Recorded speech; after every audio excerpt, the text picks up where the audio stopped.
ရိတ်ကယူတာပဲကွာစားဖို့တောက်ဖို့နဲ့ဒီလက်နက်လေးပါလေးယူသွားပါလားဒီပြစ်ဒစာတွေဘာလို့ခေါ်သွားတာလဲ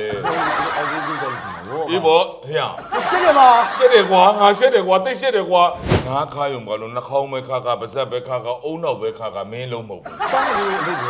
းတန်းငယ်လေးတို့လို့ဘောတန်းငယ်လေးတို့ရှစ်တယ်ပါရှစ်တယ်ဗျာဟာမျိုးရှစ်တယ်အဲ့ငါပြောရမှာ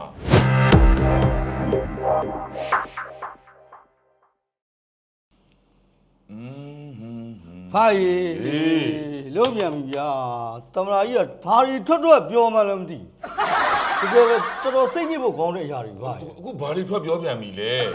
သူအုပ်ချုပ်မဲ့တမလာ9နှစ်အတွင်းမှာတဲ့နော်အားလုံးကိုထာဝရငြိမ်းချမ်းရေးရစီရမယ်နောက်ပြီးပြောသေးရဲ့နော် PDF တွေလက်နက်ကင်ချင်းဟာတဲ့ပညာရေးအားနေတဲ့လူငယ်တွေကိုနိုင်ငံရေးသမားတွေကအမျက်ထုတ်တာနော်မဟုတ်မှစကားတွေရှောက်ပြောနေတာသူ့အတွက်သူပြောတဲ့စကားကဘာလဲဟိုသူအုပ်ချုပ်တဲ့9နှစ်တွင်မှာထာဝရငြိမ်းချမ်းရေးရမယ်ဆိုကြားလို့တော့ကြားကောင်းတယ်ဒါပေမဲ့ပြည်သူတွေကနားခါတယ်ဗျ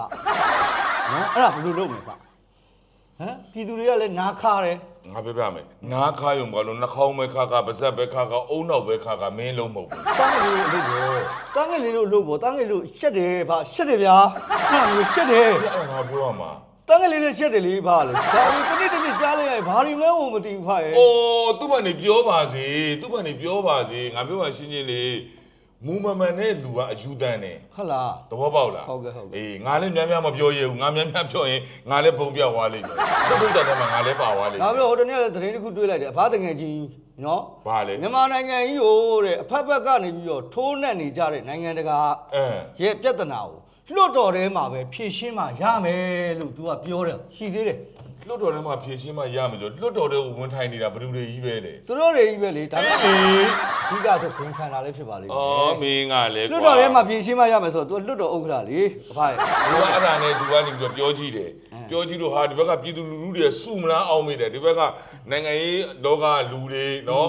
ဒီဘက် PDF ကဘာတွေစုမလားအောင်မိတယ်မစုဘူးအရင်တော့လို့အဘတို့ဘက်က lobby လုပ်ပေးတဲ့လူကလည်းလျှော့သွားပြီဟုတ်လားအဲ့လိုပြည်သူတွေစုမလားဆိုပြီးတော့ तू လှုပ်လိုက်တာလှုပ်တယ်ပြည်သူတွေကမစုဘူးလေမစုလဲမဆိုတော့ तू နောက်တစ်ခါဘာဖြန့်ထက်လုပ်လဲဆိုတော့သိတယ်တိုင်းပဲသွေးသစ္စာဆိုတော့ရေးကြီးပြီးညီနောင်ပေါင်းလို့ပြောနေတော့ဟိုဘက်ကဟိုဘက်ကနေပြီးပြောမှာပဲဆိုထက်စုအောင်ထက်လုပ်တာဟိုတခါလည်းအရင်ရှုံးပြီနော်ဗျာအမေရိကန်တမန်ထန့်နဲ့အရင်ကြီးဆုံးတငယ်ချင်းကိုတွားပြီးတော့ဟိုလက်ထိုးပြီးတော့လုတ်ခိုင်းတာတွားပြီးမြက်ကဘာထွက်လာလဲအရင်ရှုံးနေမကောင်းအမျက်ပါသွားတာမင်းကရှက်တယ်ပါရဲ့ရှက်တယ်ကွာဟောဟေ့အဲ့ငါပြောရမှာရတယ်နော်ငါတို့ဒီလိုအတင်းတုတ်တာတွေခဏထားတာငါအခုသတင်းလုံမယ်ငါဟောအတင်းတုတ်တာတော့မဟုတ်ဘူးပေါ့ဗျာမကွေးတိုင်းကျွန်တော်တို့ငဖဲမြို့နယ်ဗရန်တက်နယ်ဆိုတာရှိရပါအမှနက်ရေကန်ဖြူပါကုန်းလ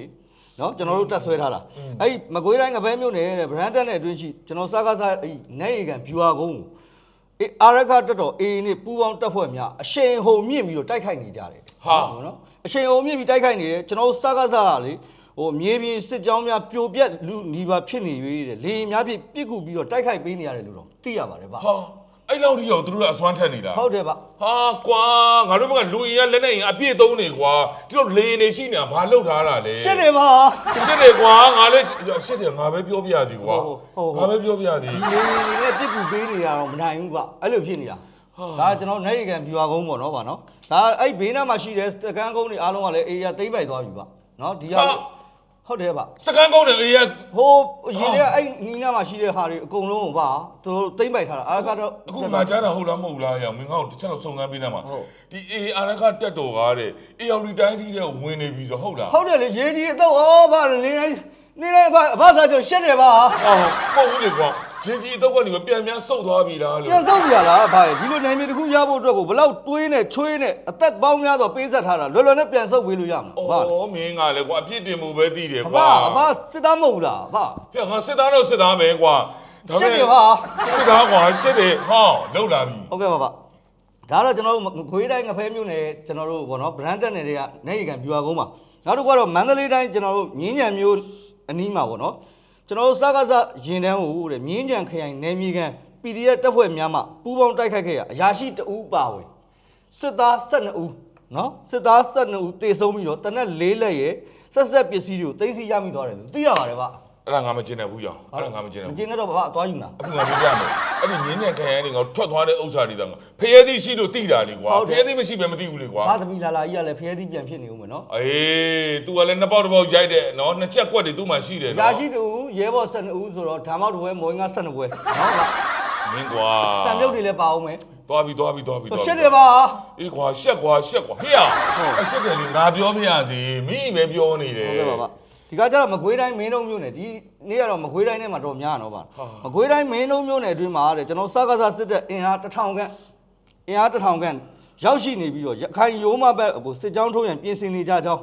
၎င်းစစ်တပ်မှထွက်ပြေးလာတော့စစ်သား2ဦးနဲ့ပြည်တစား2ဦး ဟဲ့မဟုတ်လေကွာဒီစစ်သားတွေထဲမှာဘာလို့ပြစ်တစားပါ သူ လာ တို့ကပြည်တစားတွေကခေါ်သွားတာ ဒီကောင်တွေကလည်းကွာရိတ်ခါယူတာကွာစားနာရိတ်ခါကိုမယူဘူးကွာ အဲ့စစ်သား2ဦးနဲ့ပြည်တစား2ဦးကိုတဲ့ပြည်သူ့ကာကွယ်ရေးတပ်ဖွဲ့ PDF မှာဖမ်းဆီးရမိထားကြောင်းလည်းသိရှိရပါတယ်ဗျ ကွာအဓိပ္ပာယ်မရှိတာကွာရိတ်ခါယူတာပဲကွာစားဖို့တောက်ဖို့နဲ့ဒီလက်နက်လေးပါလေးယူသွားပါလားဒီပြစ်တစားတွေဘာလို့ခေါ်သွားတာလဲ အော်ဒီလိုတယ်ဘော အေးဘောဟဲ့ ရှက်တယ်ပါ ရှက်တယ်ကွာငါရှက်တယ်ကွာတိတ်ရှက်တယ်ကွာစတန်နဲ့အာမီရကွာမင်းကလည်းဒီပြစ်တစားတွေကိုပါခေါ်ပြီးရှင်းတန်းကိုထွက်တယ်လို့ ဟိုမလေးတော့သူရောနေထိုင်ပြီးခေါ်တာလေ အေးကွာ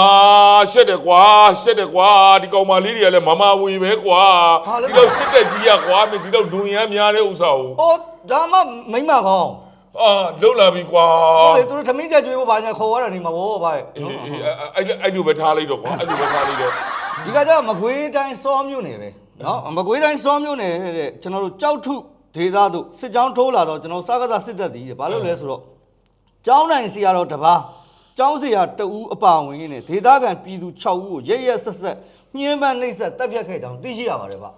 အကြောင်းတိုင်းဆရာတော်နော် ကျောင်းနိုင်စီရတော့ရဲ့နောက်ပြီးတော့အဲ့ဒီရွာမှာရှိတဲ့ကျောင်းစီရတယောက်ရဲ့နော်ပြည်သူ4ဦးရဲ့အားလုံးပေါင်း6ဦးတပ်ဖြတ်သွားတယ်လို့သိရပါတယ် စတန်နဲ့အာမီရဲ့သမရာကြီးဘာတွေလျှောက်လုပ်နေတာလဲထောင်ရငိမ့်ငိမ့်ဆိုတာဘေးခဏချိတ်ထားလိုက်အခုလောလောဆယ်ကျောင်းတိုင်းဆရာတော်ကိုဘာသာကိုတာသနာဒီတန်ဃာတော်တွေသူတို့ကောင်းသူမြန်လောင်းတွေကိုကိုယ့်ဘက်တွေကိုပြန်တတ်နေတာလားသမရာကြီးစားရှက်တယ်ကွာငါရှက်တယ်ကွာရအောင် ရှက်ရင်လည်းပြောမှာပဲဗျပြောမယ်ဗျနော်ကျွန်တော်တို့မလာရဲ့မြေမျိုးရုပ်ထုကိုရဲဖမ်းသွားတဲ့အကြောင်းပြောပြမယ် ဟုတ်တယ်ကွာဟိုဘာလဲဟို ဟိုဒါကျွန်တော်တို့ဟိုဒါမလာကြီးရဲ့ပုံကလေမြေမျိုးနေတဲ့ပုံကြီးနဲ့တူတယ်လေ အေးရောက်ဒီတိုင်းကဥစားထားတာလောက်ထားတာလေကွာ ဟုတ်တယ်အဲ့ဒီမလာရဲ့မြေမျိုးရုပ်ထုကိုရဲဖမ်းသွားတဲ့အကြောင်းပြောပြပါမယ် ဟာ ကျွန်တော်ပန်းတတော်မျိုးနဲ့စကားစဘတ်တော်သားပြူစောတိတူမှမလာရုပ်ထုကိုထုပြီးတော့အိမ်ရှိတွင်စိုက်ထူသားစီကိုရဲများမှလာရောက်သိမ်းဆည်းသွားကြောင်းသိရှိရပါတယ်ဗျနော်မြေမျိုးရုပ်ထုနော်မြေမျိုးရုပ်ထု ကွာဒါအဲ့ဒါကမင်းဟို तू ကတော့ तू စိတ်ကူးနဲ့ तू ထူတာပဲလေကွာမြင်းမျိုးသားတွေမမျိုးသားတွေ तू စိတ်ကူးနဲ့ तू ထူတာရဲတွေကအဲ့လိုမျိုးလုပ်တယ်ဆိုတော့ကွာမကျင်းသေးတယ်ကွာမင်းသူတို့ဒီတက်နဲ့တော်တွင်းမှာစခန်းဒီရဲစခန်းတို့စစ်တပ်တွေထဲမှာလေဒီငါတို့တမရာကြီးကိုမလိုလားတဲ့လူရှိတယ် ဒါပေါ့ဟာလေ မလိုလားတဲ့လူရှိလို့မင်းဒီရုပ်ထုကိုဖယ်လိုက်တာဗောကွာမင်းရတယ် ဒါပေါ့အိမ်ရှိမှထားရင်လည်းမဟုတ်ဘူးလေအိမ်ဆောင်တဲ့တွေဘာတွေမကြိုက်မှဆိုလို့နော် အေးဘောကွာမင်းလမ်းဖြတ်သွားဖြတ်လာသူကြီးကမင်းလမ်းမှာဆိုလို့ခလေးတွေဆိုရင်ဒါညဆိုမအိမ်နိုင်မှာဆိုလို့ဟာဟဲ့အောင် ဟုတ်တယ်လူခ နည်းနည်းများသွားပြီကွာ ဒီကကြတော့အပျော်မဲ့ရင်ပေါ်တာဆွဲခံရမယ်ဆိုတဲ့အကြောင်းလေး ဘလို့ပြောမဲပေါ်တာ ကျွန်တော်ဒီကကြတော့အထက်မြန်မာပြည်မကွေးတိုင်းပခုတ်ကူတီယိုရှင်ဖျားပွဲစနေပြီဗျနော်မကွေးတိုင်းအဲ့မကွေးတိုင်းပခုတ်ကူမြို့နယ်တီယိုရှင်ဖျားကြီးဘုရားပူဇနီးပွဲတော်သူတဲ့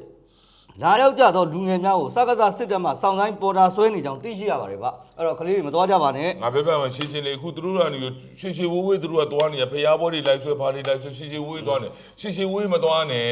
ရန်ကုန်မြို့မန္တလေးမြို့တို့မှာကာရာအိုကေတို့ဒီ night club တို့ဘာလို့ရှိတယ်လေအဲ့ဒီရှိတဲ့ဥစ္စာဒီကောင်တို့ပေးပြီးတော့ဥစ္စာလုတ်ခိုင်းတာလေမှာကမလားကဲမလားကဲပြီးတာနဲ့သူတို့ပြန်ထွက်ပြီဆိုတာနဲ့မင်း3နာရီ4နာရီတော့ပြန်ထွက်ပြီဆိုတော့အဲ့မှာကားကိုဖေထိုးထားလေ ဒါပဲ မူးပြီးတော့ကားပေါ်ဒိန်ဆိုသူ့မိုင်သူတက်သွားလေမသူ့စိတ်နဲ့သူတက်သွားလေ ရှက်တယ်ပါ ရှက်တယ်ကွာငါရှက်တယ်ငါရမ်းရှက်တယ် ဒီကကြတော့လာပြန်ပြီမလင်းဆိုတဲ့အကြောင်းကိုပြောပြမယ်မလင်းမန္တလေးတိုင်းမှာပါပဲဗျကျွန်တော်တို့မန္တလေးတိုင်းတာတီမြို့နယ်နီးတဲ့မြေအောက်နဲ့4ကီလိုမီတာနော်4ကီလိုမီတာခန့်ကိုဘိုးပြည့် Richter scale 4.3 အဆင့်အင်အားအနည်းငယ်ရှိငလင်လုတ်ခတ်သွားကြောင်းသိရှိရပါတယ်ဗျနော် အော်ငလျင်လှုပ်တာကွာမင်းများစားမလှုပ်ဘူးကွာများစားလို့ဒီ လူကန်လို့ရသည်ခွက်ခောက်လို့ရသည် အေးကွာနိုင်ငံကဒီကလေးဘယ်သူမှလှူတော့မှာမဟုတ်ပထမလှူထားတဲ့ဥစ္စာတွေမင်းတမနာကြီးကဘာမှမလှုပ်ပေးတာသူလက်နဲ့လည်းမဝယ်ဘူးကွာသူ့သားကုမ္ပဏီတော့အကုန်လုံးထည့်လိုက်တာ တန်းကလေးပြောပြတယ်တောင်ကျုံကနန်းနေဖြိုးလိုက်ငလင်လှုပ်တယ်ဆိုပြီးတော့ အော်မင်းကတမျိုးကွာ ဒီမှာလှုပ်မယ်လေဗျ အော် तू ကဘာမှမလုပ် तू ကဒိုင်းတက်စင်နေ तू ကလှုပ်အောင်မှာ ဒီကကြတော့တန်းကလေးဒီမနေ့ရဲ့နောက်ဆုံးသတင်းလေးပြောပြပါမယ်ဗျ ဘာသတင်းလဲ အဲ့ဒါတော့ကုလအထူးတန်တမန်ရဲ့ဖွင့်ချတော့မယ်အကြောင်းလေးကိုပြောပြပါမယ်ရအဲ့ဒါအရေးကြီးတယ်နော်အဲ့ဒါအရေးကြီးတယ်နော် ကျွန်တော်နေပြည်တော်မှာနေချင်းပြန်လာရောက်ခဲ့သောကုလသမဂ္ဂအထူးတန်တမန်ဂျူလီဘစ်ရှောသည်ကုလသမဂ္ဂအထွေထွေညီလာခံတွင်မြန်မာနိုင်ငံအကြောင်းအစီအခံတော်မူဟုသိရှိရပါတယ်ဗျ ဟာအဲ့ဒီကသိကြလား သိကြတယ် သွားပြီအဲ့ဒါဆိုလူပုံလဲမှာတမနာကြီးရှက်ကွဲပြီကုလကနေပြီးတော့လူပုံလဲမှာဖြည့်ရှင်းတော်မယ်လေတမနာကြီးသင်ဖို့လားပြင်းပြီတော့